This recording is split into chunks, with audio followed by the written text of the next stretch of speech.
وكفى السلام عليكم ورحمة الله تعالى وبركاته من في الجولة ديالها كذا هذا برنامجك مرة عالمك ورركها كجرم برنامجك ونماذج وليبا كمدها توقين يخدي كونفور قبل سوريا ولنا مركزيتي عند حيته وأنت عند حيته مجالة قنيتيريا يو دمشق ولنا ليش إسرائيل يكباكستي بابرومي لمراي برنامجك سينكاينا قضاء كلنا سينهاي وليبا كمدها إسرائيليين تولي يساساته توقين كجيسدين سكولك الجنوني oo markaasiyada qaramada midoobay maamulaaska yaala bartamaha Gaza waa markii shanaad barnaamijkaasi gudbiyana qodobada kale barnaamijka umuro caalamka siinkaayona gudbiyo kumadaha ciidanka Ruushka iyo reed markaasiyada qabsadana dhul bileer oo ka tirsan gobolka Kars ee Ruushka walaal sidii deegaan oo gobolkaasi kamid ah wareegan ciidanka Ukrainiyiinta barnaamijka siinkaayna qodobada kale barnaamijka siinkaayona gudbiyo waliba kumadaha Kamala Harris iyana waliba markaasiyada موجودة تغييرات وين يساسات توصل الرجوين قومي خلوص كرسية يدنا أبود جران ترامب مركزيتي إدى برامج كاسي قد بيانا خطوط كلنا برامج كاسي كهايا وأنا قد بيقول لكم لها أنتونيا بلينكن حكيها رمها جدا أمريكا كان ولا بقول شركة استجارة قبضنا وصيو وزير كرمها جدا بولان كوريت شركة لانكدو هاي سيديو حسردا ودجال ودولة يوكرين برامج كأمر عالم كيهسم قد بيان qodobadaas iyo warar kale yasin ka hayna barnaamijka muro caalamka niifay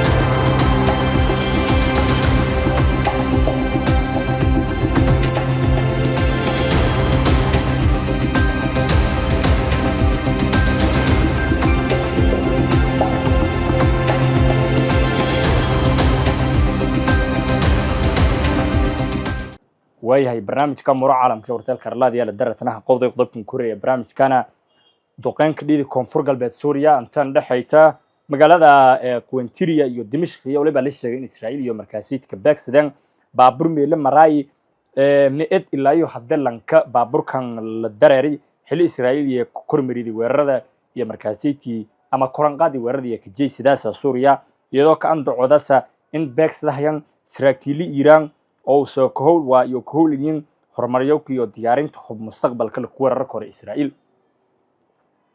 إسرائيل ساسات وليبا يدقين كجيس تيسول كالتشوني قرامدا مدوب مامولاس وكيالا برتمها غزة مركيشان هذا تنيو بلي أكتوبر ميلسي وكأمودين كيران تميس ديت خفاض أو أنبضن أولاد يو هنراب وركان وليبا مركزيتي كلاو كأمودين اللي حكومة شغالة إذا قرامدا مدوب فلسطين UNR WA hay-adan waliba sheegtay in tareenka badan ay tahay dhimashada hal dhacday oo shaqaalaha deerantumii koobiyood Kureeda Israa'iil waliba ay koranqaday duqeymaha iyo markaas la beegsadaas xarumaha dadweynaha iyo kubugtaalan ee Gaza talaabadan waliba muuqatay in markaasitii la kacadaadiyahay Xamaas iyo to iyo kajabiyaas adkaysiga dadka reer Gaza xilli Israa'iil waa ka dhibtooda hay natiijo sabir guul ah oo ay ka dirtay duulaanka Gaza kuwada كوبرود برنامجك مرة عالمك ورتالك أرلاadi la darta أنتونيا بلينكن حويها رمها ديد أمريكا ولا كل قاب كاي كلهم كدو هاي حيصدي حزرد كتيرن يوكرين يو روش كان دحيتا كلهم كاس كريد ولا بشري جراد وضع قبضنا وصيو يصير كرمها ديد بولان بلينكن ولا بأري 2% threshold. Now it's 23, but Poland has really been leading the way. And of course, it hosts thousands of U.S. and allied forces. We have also a remarkable relationship when it comes to financing the necessary expenditures on defense. There are now some $11 billion worth of loans through our foreign military financing program that we've dedicated to Poland to help it modernize its forces, including with F-35 aircraft, with the largest fleet of Apache helicopters outside the United States, and the co-production of Patriot missile defense systems. These investments are good for Poland's security. They're good for NATO's capabilities. They're good for the United States, for our security, for our industry, and for our jobs. I also want to underscore the very important collaboration we have when it comes to energy security. Since February of 22, Poland has made very important strides when it comes to increasing its own energy security. We see this in the context of extraordinary strides across Europe, moving away from dependence on Russian energy and developing different sources and self-sufficiency. The Foreign Minister and I discussed ways that the United States can further support Poland's transition away from Russian energy by facilitating the production of safe, clean, and reliable nuclear energy. Poland is also one of several nations across the region that has been subject to Russian sabotage, cyber operations, including with the support of the regime in Belarus.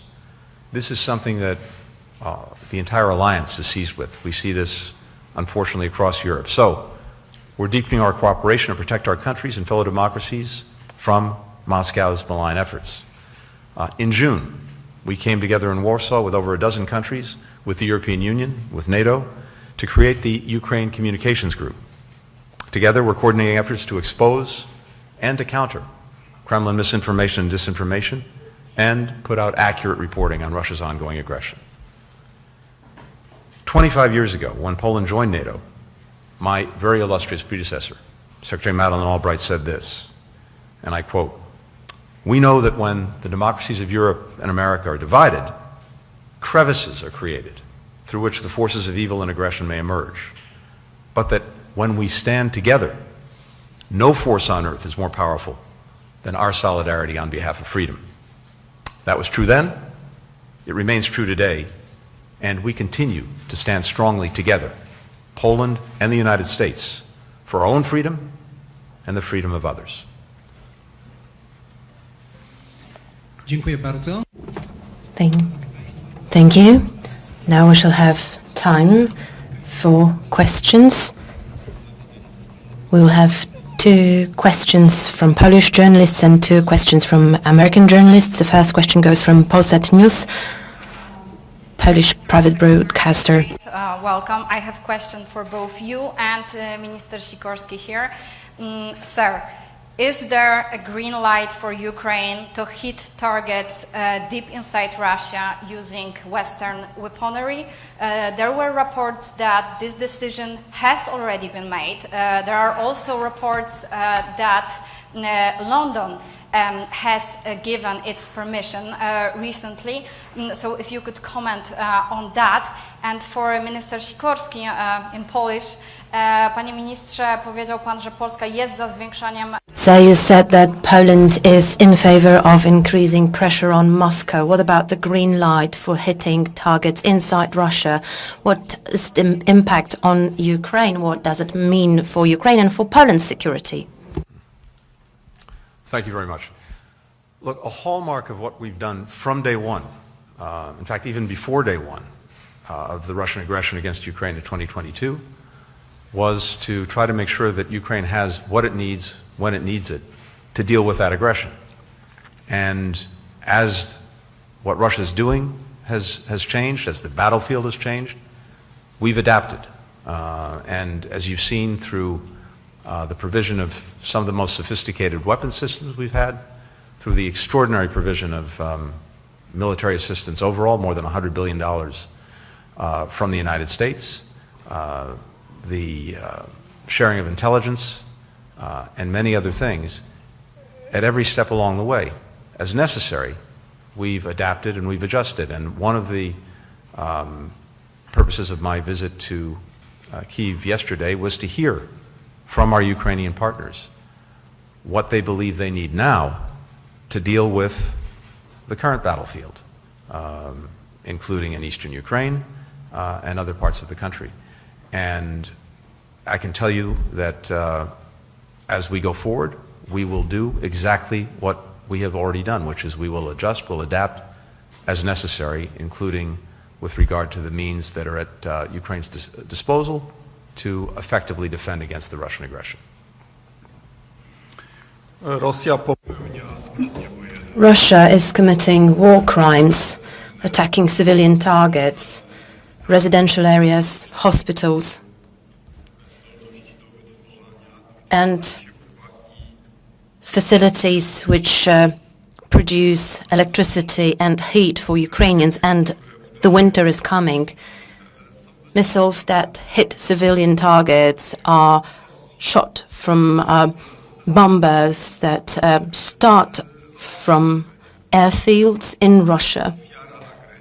The victim of aggression has the right to defend itself, has the right to combat all means of air strikes that hit against it. I'm of the opinion that Ukraine has the right to use Western weapons to prevent war crimes. A teraz część czasu. Now, a question from our American guests. Bloomberg News. The microphone is on. Please hold it. Thank you. Mr. Secretary, you spoke about individual and collective responses to Russia's hybrid attacks on NATO allies, particularly in the eastern flank. Poland has been one of those targets. The attacks have continued, they've intensified since your remarks in Prague and the Bucharest 9 meetings and so on. What progress has been made on this collective response, and what, if anything, are you seeking to move forward? And Mr. Foreign Minister, if you could respond as well. And also, Mr. Secretary, could you just respond to the killing of 6 UNRWA workers in Gaza this week? Thank you. Great. Thank you, Courtney. With regard to the hybrid attacks, exactly as you've said, this is something that we've brought to allies and partners, including at the most recent NATO summit in Washington.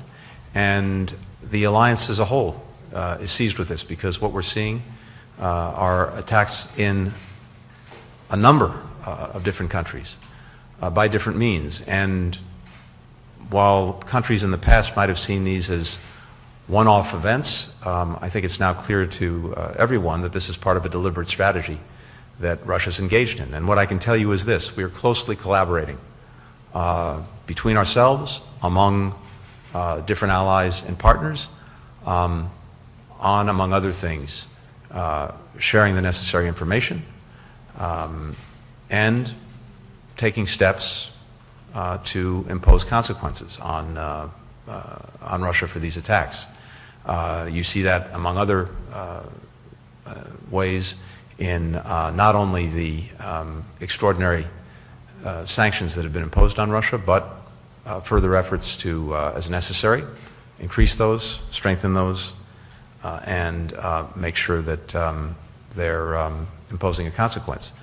I think it's critical, though, that there's a recognition, and I know that's felt acutely here in Poland, that the alliance that we're both part of, and that so many countries in Europe are a part of, is also the most important guarantor of the safety and security of Europeans and Americans.